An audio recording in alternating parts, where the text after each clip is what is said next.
मीराबाई भक्तिकाल की एक ऐसी संत है जिनका सब कुछ कृष्ण के लिए समर्पित था।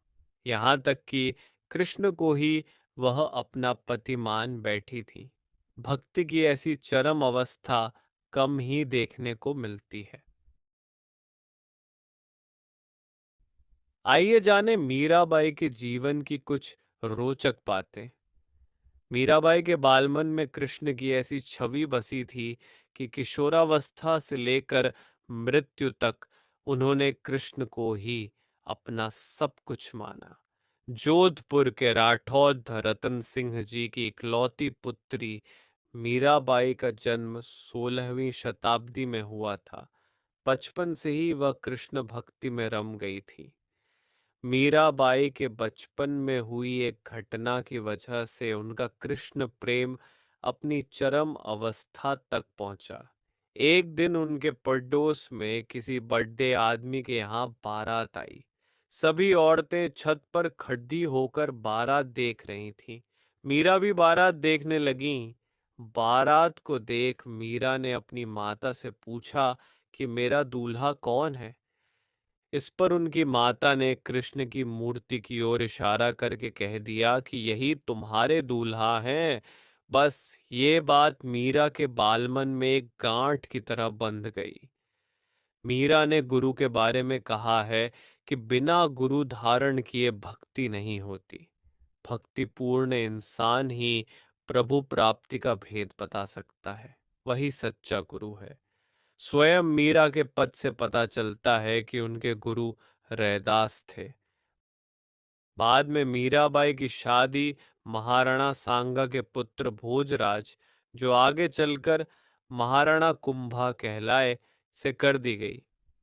इस शादी के लिए पहले तो मीराबाई ने मना कर दिया, लेकिन जोर देने पर वह फूट फूट कर रोने लगी। शादी के बाद विदाई के समय वे कृष्ण की वही मूर्ति अपने साथ ले गईं जिसे उनकी माता ने उनका दूल्हा बताया था।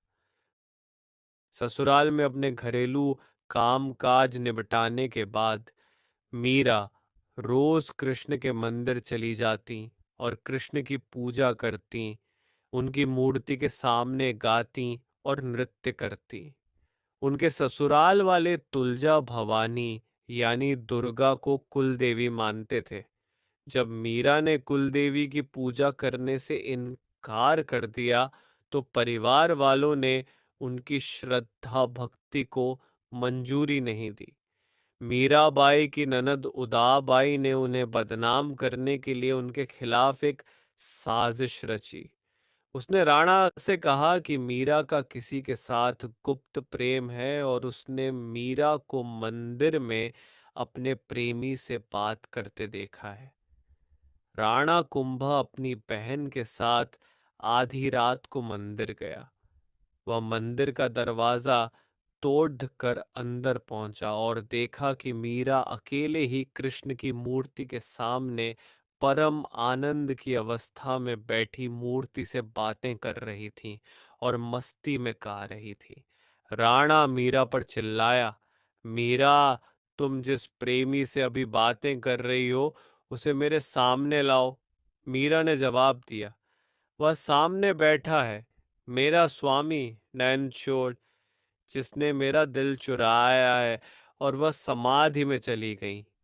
इस घटना से राणा कुंभा का दिल टूट गया, लेकिन फिर भी उसने एक अच्छे पति की भूमिका निभाई और मरते दम तक मीरा का साथ दिया। विवाह का मतलब यही है कि आप एक इंसान के लिए अपनी हर चीज समर्पित कर दें, अपना शरीर, अपना मन और अपनी भावनाएं। आज भी कई ईसाई संप्रदायों में नन बनने की दीक्षा पाने के लिए लद्दकियां पहले जीसस के साथ विवाह करती हैं। हालांकि मीरा को राजगद्दी की कोई चाह नहीं थी, फिर भी राणा के संबंधी मीरा को कई तरीकों से सताने लगे। कृष्ण के प्रति मीरा का प्रेम शुरुआत में बेहद निजी था, लेकिन बाद में कभी-कभी मीरा के मन में प्रेमानंद इतना उम्द पड़ता था कि वह आम लोगों के सामने और धार्मिक उत्सवों में नाचने गाने लगती थी। वे रात में चुपचाप चित्तौद के किले से निकल जाती थीं और नगर में चल रहे सत्संग में हिस्सा लेती थीं।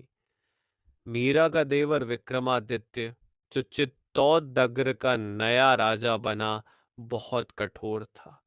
मीरा की भक्ति, उनका आम लोगों के साथ घुलना मिलना और नारी मर्यादा के प्रति उनकी लापरवाही का उसने केडी दीर्घा विरोध किया। उसने मीरा को मारने की कई बार कोशिश की, यहाँ तक कि एक बार उसने मीरा के पास फूलों की टोकरी में एक जहरीला सांप रखकर भेजा और मीरा को संदेश भिजवाया कि टोकरी में फूलों के हार हैं।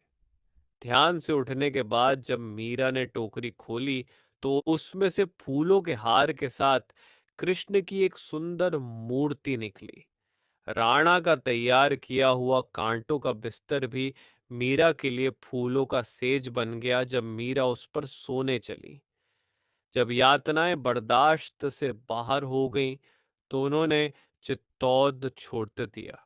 वे पहले मेड़ता गईं, लेकिन जब उन्हें वहां भी संतोष नहीं मिला, तो कुछ समय के बाद उन्होंने कृष्ण भक्ति के केंद्र वृंदावन का रुख कर लिया। मीरा मानती थीं कि वह गोपी ललिता ही हैं जिन्होंने फिर से जन्म लिया है। ललिता कृष्ण के प्रेम में दीवानी थी। खैर, मीरा ने अपनी तीर्थ यात्रा जारी रखी। वे एक गांव से दूसरे गांव नाचती गाती पूरे उत्तर भारत में घूमती रहीं। माना जाता है कि उन्होंने अपने जीवन के अंतिम कुछ साल गुजरात के द्वारका में गुजारे। ऐसा कहा जाता है कि दर्शकों की पूरी भिद्द के सामने मीरा द्वारकाधीश की मूर्ति में समा गई। अगर आपको हमारी वीडियो पसंद आ रही हैं तो हमें सब्सक्राइब करना ना भूलें और लाइक और कमेंट करना ना भूलें और अपने दोस्तों के साथ ज़रूर शेयर करें। धन्यवाद।